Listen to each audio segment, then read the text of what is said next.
వసుదేవసుతం దేవం కంసచాణూరమర్దనం దేవకీ పరమానందం కృష్ణం వందే జగద్గురుం.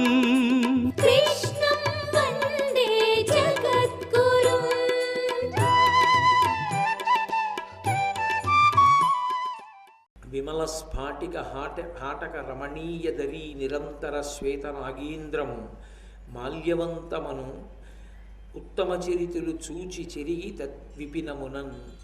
విపినమునన్ అంటే ఆ అరణ్య ప్రాంతంలో ఆ పర్వతాన్ని వాళ్ళందరూ చూశారు. విమల స్ఫాటిక హాటక రమణీయదరీ నిరంతర శ్వేత నాగేంద్రము.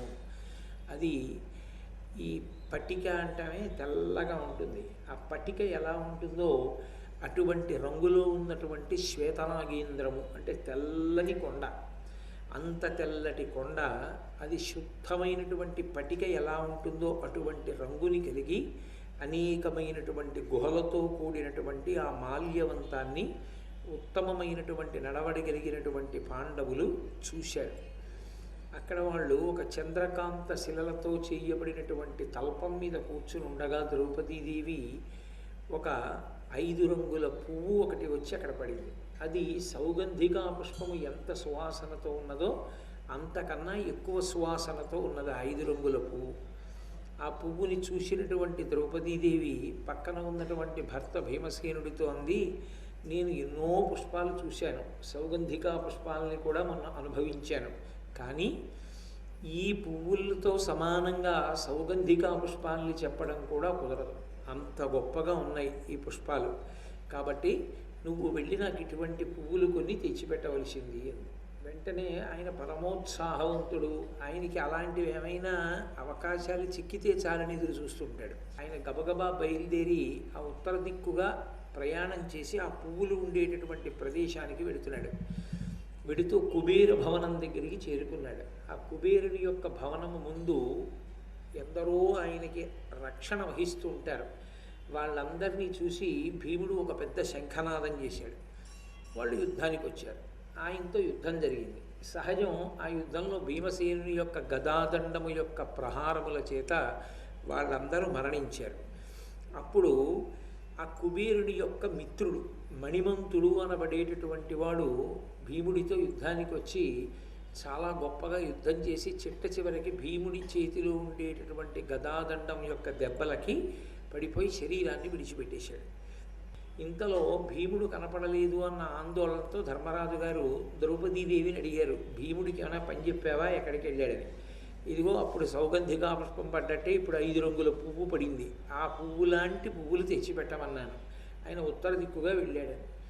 మళ్ళీ ప్రమాదం ముంచుకొచ్చింది, ఎవరితో యుద్ధం చేస్తున్నాడోనని మళ్ళీ గబగబా బయలుదేరి ఆ ప్రాంతానికి చేరుకుని చూసేటప్పటికీ అనేక మృత దేహముల మధ్యలో భీమసేనుడు నిలబడి ఉన్నాడు. యథాప్రకారం అన్నగారిని ధౌమ్యుణ్ణి రోమశ మహర్షిని చూసి నమస్కారం చేశాడు. చాలా సంతోషించారు. పాండవులు అక్కడికి వచ్చారు అన్న వార్త తెలుసుకున్నటువంటి ఆ కుబేరుడు వెంటనే బయలుదేరి ఆ పాండవుల సమక్షానికి వచ్చాడు. వెంటనే పాండవులందరూ కుబేరుడికి నమస్కారం చేశారు. ఎందుచేత ఆయన దిక్పాలకుల్లో ఒకడు కనుక ఆయనకి నమస్కరించారు. ఆయన అన్నాడు, ఈ మణిమంతుడు అనేటటువంటి వాడు నాకు అత్యంత సన్నిహితుడు, మిత్రుడు. ఆయన్ని భీముడు సంహరించాడు. భీముడు ఆయన్ని సంహరించాడని నేనేమీ బాధపట్టలేదు.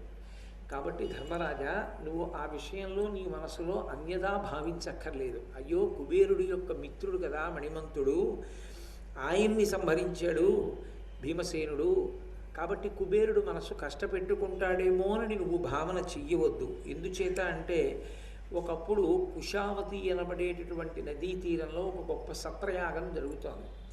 ఆ సత్రయాగం చూడడం కోసమని కుబేరుడి దగ్గర పుష్పక విమానం ఉండేది. ఆ పుష్పక విమానం మీద కుబేరుడు, దాంట్లో ఎంతమంది అయినా ఎక్కచ్చు కాబట్టి అనేక మంది ఆయన పరివారం కలిసి ఆ కుశావతి అనబడేటటువంటి పుణ్యనదీ తీరాన జరిగేటటువంటి సత్రయాగం చూడడం కోసమని వెళుతున్నారు. ఆ యాగం చూడడం అంటే దేవతలు కూడా వెళుతుంటారు, దిక్పాలురు. ఎందుచేత అంటే దేవతల కంటే హవిస్సు లభిస్తుంది. యాగం చూడడం విశేషమైనటువంటి ఫలదాయకం. అందుకని వీళ్ళందరూ బయలుదేరి వెడుతున్నప్పుడు అకస్మాత్తుగా ఈ మణిమంతుడు కింద ఏముందో చూడకుండా పైనుంచి వెడుతున్న పుష్పక విమానంలోంచి ఉమ్ము వేశాడు. కుబేరుడి యొక్క మిత్రుడైన మణిమంతుడు పుష్పక విమానంలో వెడుతున్నాం కదా, మనందరం యక్షులం అనేటటువంటి గర్వంతో కుబేరుడి స్నేహితుడిని, కుబేరుడు అపారమైనటువంటి ఐశ్వర్యమునకు నిధి కాబట్టి నాకేం తక్కువ అనేటటువంటి మదంతో ఆ పైనుంచి ఉమ్ము వేశాడు. అది ప్రారబ్ధవశాత్తు కింద అగస్త్య మహర్షి ఉన్నాడు, ఆయన మీద పడింది. వెంటనే అగస్త్య మహర్షి తలెత్తి చూశారు. కొన్ని పాపాలకి సద్య ఫలితాలు ఉంటాయి, అవి ఎక్కువసేపు ఆగవు, ఎప్పుడో అనుభవింపచేద్దామని ఆపరం, ఉత్తర క్షణంలో ఫలితాన్ని ఇచ్చేస్తాయి. అవి పరమ ప్రమాదకరమైనటువంటి పాపాలు. అందుకే అన్నిటికన్నా మనుష్యుడు చాలా జాగ్రత్తగా ఉండవలసింది ఏది అంటే ఎక్కడ పడితే అక్కడ ఉమ్ము వేయకుండా ఉండడమే.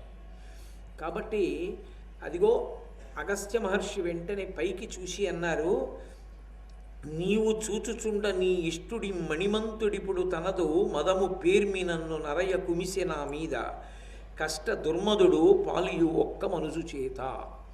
యక్షుడుననే గర్వంతో నీ స్నేహితుణ్ణి అనేటటువంటి అహంకారంతో ఓ కుబేరా ఈ మణిమంతుడు పుష్పక విమానంలోంచి ఉమ్ము వేశాడు, అది నా మీద పడింది కాబట్టి ఇతడు ఒక మనుష్యుని చేతిలో మరణించుగాక అని శపించాడు. కాబట్టి ఈ మణిమంతుడు ఒక మనుష్యుడి చేతిలో మరణించాలి, ఎప్పుడో అప్పుడు అది కలుగుతుంది అని నేను చూస్తున్నాను. ఇదిగో ఇవాళ భీమసేనుడి చేతిలో చనిపోయాడు. భీమసేనుడు చంపలేదు, అగస్త్యుడి వాక్కు చంపించేసింది భీమసేనుడి చేత.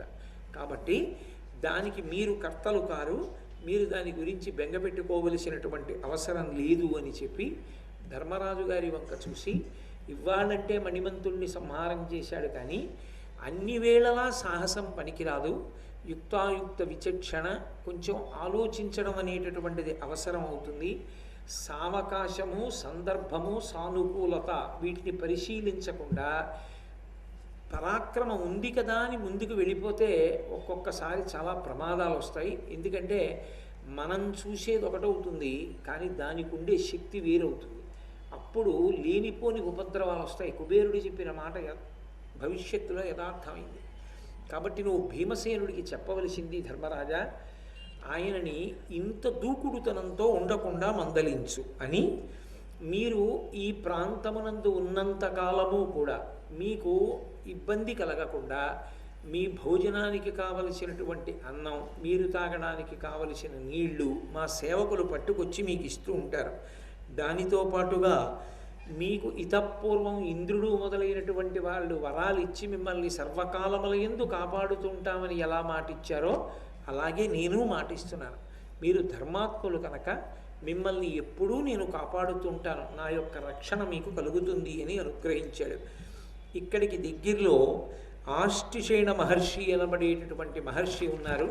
ఆయన ఆశ్రమానికి వెళ్ళి ఆ ఆశ్రమంలో ఉండవలసింది అన్నారు. వెంటనే వీళ్ళందరూ బయలుదేరి ఆ మహర్షి ఆశ్రమానికి వెళ్ళడానికి సిద్ధపడుతున్నారు. అప్పుడు కుబేరుడు ధర్మరాజు గారి వంక చూసి ఒక శుభవార్త చెప్పాడు. మీరు వచ్చారు కాబట్టి నేను మీతో ఒక మంచి మాట చెప్తున్నాను. మానితయశుడు భీమానుజుండు అర్జునుండు అమరుల చేత దివ్యాస్త్ర తతులు వలసి దేవేశ్వరు కడనున్నవాడు అతండు ఉపకారి అయ్యే దేవోత్తమునకు సప్త మేధాధ్వర ప్రాప్త పుణ్యుడు ధర్మమతి భవత్పితృపితామహుడు ఘనుడు శంతనుడతనిచే సంతర్పితుండయ్యే గురుకొని మీదైన కుశలమడిగే అరుగుదించు నింత అయ్యర్జనుండు మీకభిమతార్థ సిద్ధియగును సిద్ధమని ఎరుంగ చెప్పి అలకాధినాథుండు యక్షగణముతోడ అరిగెనంత. ఈ కుబేరుడు ధర్మరాజు గారితో మాట్లాడుతూ చాలా విశేషమైనటువంటి కీర్తి గణించినటువంటి ఈ భీముని యొక్క తమ్ముడైనటువంటి అర్జునుడు ఆ దేవతలందరి యొక్క అనుగ్రహాన్ని పొంది విశేషమైనటువంటి అస్త్ర సంపదని పొంది ఉన్నాడు. అతను దేవేంద్రుడి దగ్గర ఉన్నాడు. ఆయన దేవతలకి మహోపకారాన్ని చేశాడు. ఈ అస్త్ర సంపదనంతటినీ పుచ్చుకోగానే దేవతలకి ఉపకారం చేశాడు అర్జునుడు. చాలా గొప్ప ఉపకారం చేశాడు. ఆయన 7 అశ్వమేధయాగములు చేసినవాడు, ధర్మమతి, ఎప్పుడూ ధర్మాన్ని ఆలోచించేవాడు, భవత్పితృపితామహుడు, మీ తండ్రి గారికి తాతగారైనటువంటి వాడు ఘనుడు గొప్పవాడు శంతన మహారాజు గారు ప్రీతి పొందేటట్టుగా ఆయన ప్రవర్తించాడు అర్జునుడు. కాబట్టి శంతన మహారాజు గారు ఎంతో సంతోషించి మీ యొక్క కుశలాన్ని కనుక్కున్నాడు. మీ వంశంలో అంతటి మహానుభావుడు శంతనుడు మిమ్మల్ని కుశలం అడిగాడు అంటే అదే మీకు అంగరక్ష. దాని చేత మీరు పెద్దల యొక్క అనుగ్రహాన్ని పొందారు. దాని వలన మీకు కావలసినటువంటి సిద్ధులన్నీ ఒనగూడుతాయి.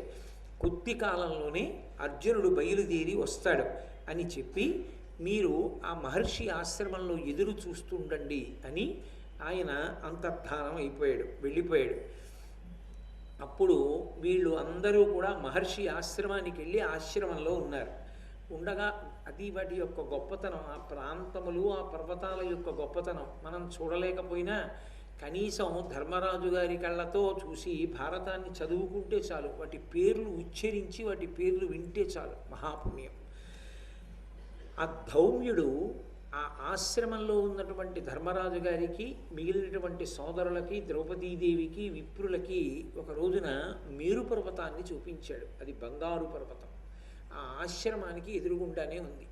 చూపించి చెప్తున్నాడు, కనకగిరిం ప్రదక్షిణముగా శశిభాస్కర తారకాగణం వనవరతంబు ద్రిమ్మరు మహాముని సప్త కమండలంబుతో ననఘా తదీయ తుంగ శిఖరగ్రమునందు పయోరుహానన త్రినయన విష్ణులుండుదురు దేవగణంబులు కొల్చుచుండగన్. ఓ ధర్మరాజా, అదే మేరు పర్వతం. అది కనకగిరి, బంగారు కొండ. ఆ బంగారు కొండకి ప్రదక్షిణంగా శశి భాస్కర తారకాగణం వనవరతంబు ద్రిమ్మరు. చంద్రుడు, సూర్యుడు, నక్షత్రములు ఆ బంగారు పర్వతానికి ప్రదక్షిణం చేస్తుంటాయి ఎప్పుడు. వాళ్ళు ప్రదక్షిణం చేసినప్పుడు వాళ్ళతో పాటుగా సప్తర్షులు కూడా ప్రదక్షిణం చేస్తూ ఉంటారు చూడు. అనగా ఓ పాపము లేనివాడా, తదీయ తుంగ శిఖరగ్రమునందు పయోరుహాసన, ఆ కొండ శిఖరము మీదనే పయోరుహాసనుడు ఉంటాడు. పయోరుహాసనుడు అంటే పద్మము ఆసనముగా కలిగినటువంటి వాడు. చతుర్ముఖ బ్రహ్మగారు, త్రినయన, మూడు కన్నులు ఉన్నటువంటి పరమేశ్వరుడు, విష్ణువు, శ్రీ మహావిష్ణువు ఆ మేరు పర్వతం మీదే ఉంటారు. కాబట్టి విష్ణులుండుదురు దేవగణంబులు కొల్చుచుండగన్. దేవతాగణాలన్నీ సేవిస్తుండగా ఈ సృష్టికర్త, స్థితికర్త, ప్రళయకర్త అయినటువంటి బ్రహ్మ విష్ణు మహేశ్వరులు ముగ్గురు కూడా ఆ మేరు పర్వత శిఖరం మీద కొలువు తీరి ఉంటారు. అదిగో ఆ మేరు పర్వతాన్ని చూడు అని ఆశ్రమంలోంచి చూపించాడు. పాండవులు అక్కడ ఎదురు చూస్తుండగా ఒక రోజున దేవేంద్రుడు తన రథంలో బయలుదేరి అక్కడికి వచ్చాడు. దేవేంద్రుడి రథం రావడం అంటే మాటలు కాదు. శ్రీరామాయణంలో కూడా ఆ దేవేంద్రుడి యొక్క రథం అగస్త్యాశ్రమానికి వచ్చినప్పుడు వర్ణిస్తారు. బోరన సురగుంధుబులు నినాదంబులు కిన్నర గంధర్వ గీతరవములెసగా సహస్ర సూర్యేందు మండలములవోలే విమానముల్ పొలిచివిలుగా పాండవాలోకనపరుడై సహస్రాక్షుడమర గణంబుతో మహాద్రికేతించే ప్రీతి అయ్యింద్రుల కందరు అంత అభ్యుద్గతులైరి పాండవాగ్రజుండు తాను అనుజులు ఇంద్రు పాదాంబుజముల కెరిగి అధిక భక్తి శాస్త్ర దృష్ట వివిధ సత్కార విభుల పూజించే అమర ఖచర సిద్ధ పూజ్యు. ఆ దేవేంద్రుడు తన రథంలో బయలుదేరి వచ్చాడు. చిత్రం ఏంటంటే ఈ దేవేంద్రుడు రావడానికి ముందరే, ఒకరోజు ముందరే అర్జునుడు కూడా పాండవుల యొక్క సన్నిధానాన్ని చేరుకున్నాడు. పరమ సంతోషంతో ధర్మరాజు గారు ఆహ్వానం పలికాడు. అర్జునుడు ధర్మరాజు గారికి భీమసేనుడికి నమస్కారం చేశాడు.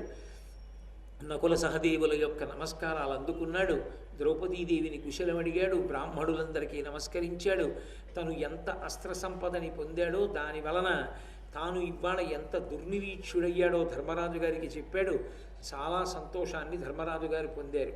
ధర్మరాజు గారు సంతోషాన్ని పొంది అర్జునుడు వచ్చి కొద్ది సమయం కాకముందే దేవేంద్రుడు రథంలో బయలుదేరి వచ్చాడు. ఆ దేవేంద్రుడు రథంలో బయలుదేరి వస్తున్నటువంటి సందర్భంలో బోరన సురదుందుబుల నినాదంబులు కిన్నర గంధర్వ గీతరవములెసగా, ఆ ఇంద్రుడి యొక్క రథం బయలుదేరి వస్తుంటే దేవతల యొక్క దుందుబులన్నీ మోగేట. అలాగే కిన్నెరులు, గంధర్వులు మొదలైనటువంటి వాళ్ళు పాటలు పాడారు. ఒక్కసారి 1000 సూర్యమండలాలు 1000 చంద్రమండలాలు ఆకాశంలో ప్రకాశిస్తే ఎలా ఉంటుందో ఇంద్రుడి యొక్క రథం అంత గొప్పగా ఉంది. 10,000 గుర్రములు పూంచి ఉంటాయిట దానికి. ఓలే విమానముల్ పొలిచి వెలుగా. ఆయన వెనక ఎందరో దేవతలు బయలుదేరి వచ్చారు. ఆ దేవతల యొక్క విమానాలన్నీ కూడా అలా ఆకాశంలో నిలబడ్డాయి. అవి భూమి మీదకి దిగవలసినటువంటి అవసరం లేదు, అవి ఆకాశంలోనే అలా నిలబడగలవు. కాబట్టి ఇన్ని దేవతా విమానములన్నీ ఆకాశంలో నిలబడ్డాయి. ఇంద్రుడి యొక్క రథం ఆ మధ్యలో ఉంది. వచ్చి పాండవాలోకనపరుడై సహస్రాక్షుడమరగణంబుతో మహాద్రికేదించే. పాండవుల్ని చూడాలనేటటువంటి కోరికతో ఇంద్రుడు దేవతాగణములన్నిటితో కలిసి బయలుదేరి వచ్చినటువంటి వాడై ప్రీతి ఇంద్రునకందరూ అంత అభ్యుద్గతులైరి.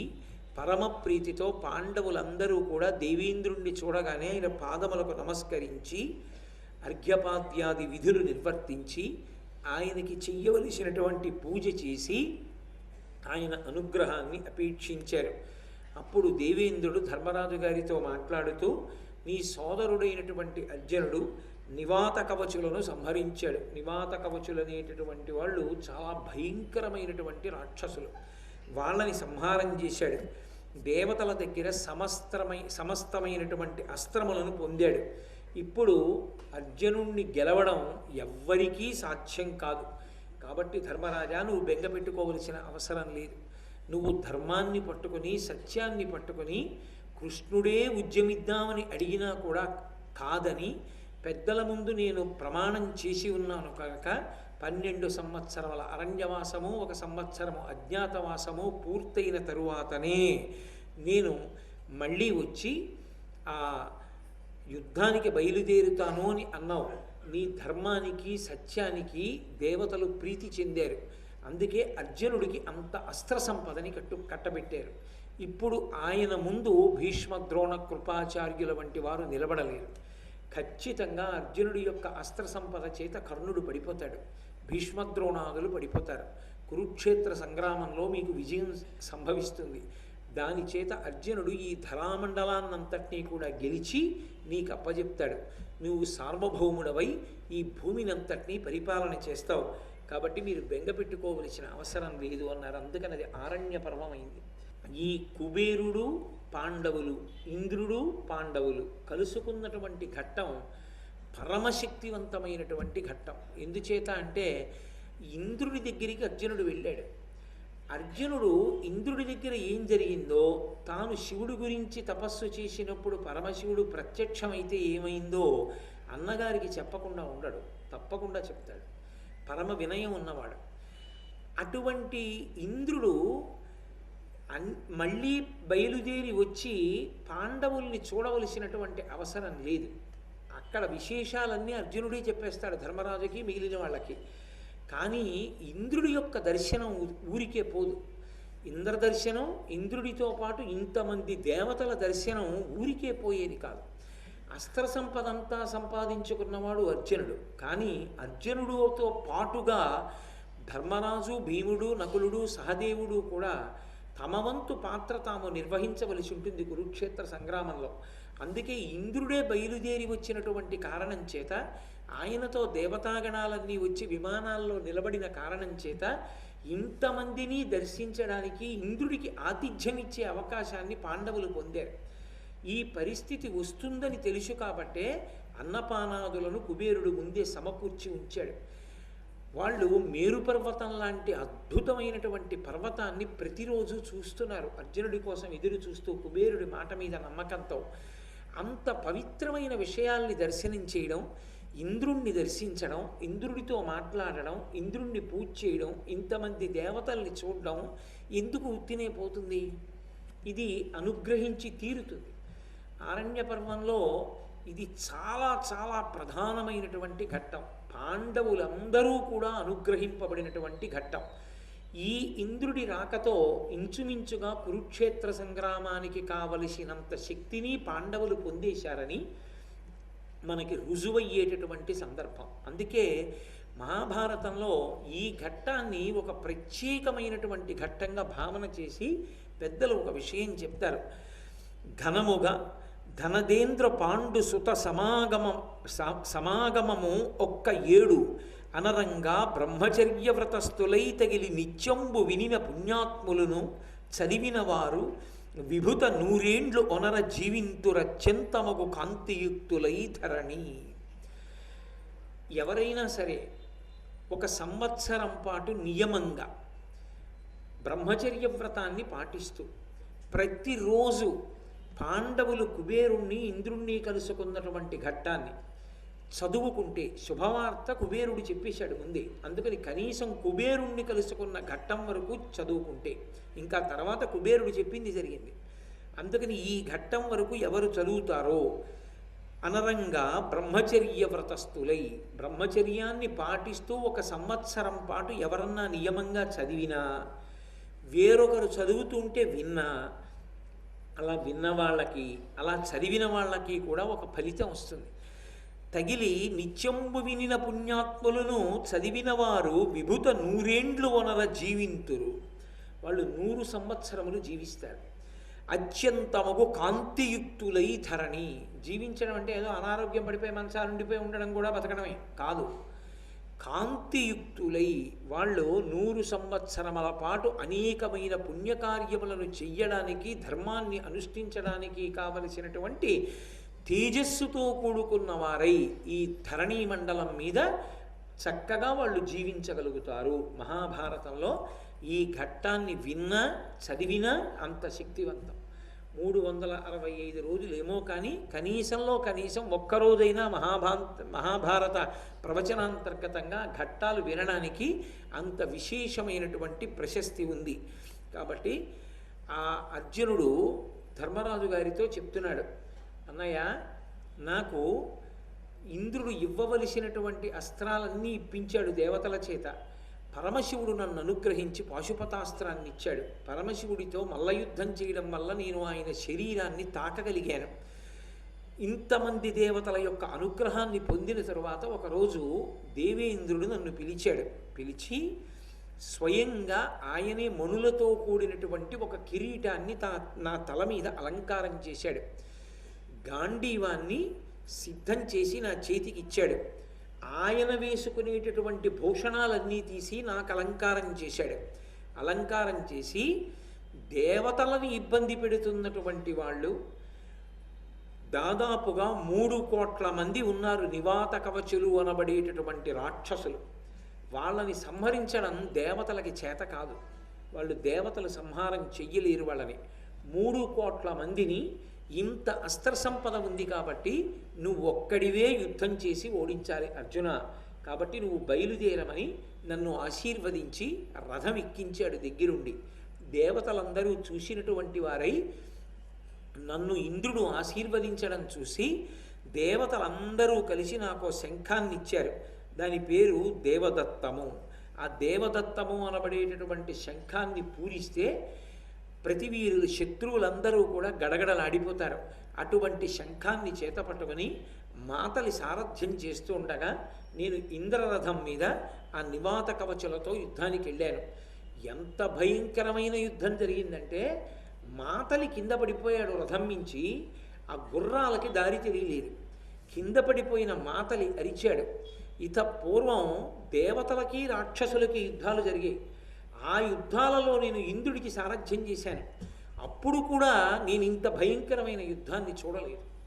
ఈ యుద్ధం అంత భయంకరంగా ఉంది. అర్జున ఇది సమాప్తం అవుతుందా అని అడిగాడు. 3 కోట్ల మంది రాక్షసులు విడిచిపెట్టినటువంటి కొన్ని కోట్ల బాణములను అర్జునుడు ఒక్కడే ఛిది. వసుదేవసుతం దేవం కంస చాణూరమర్దనం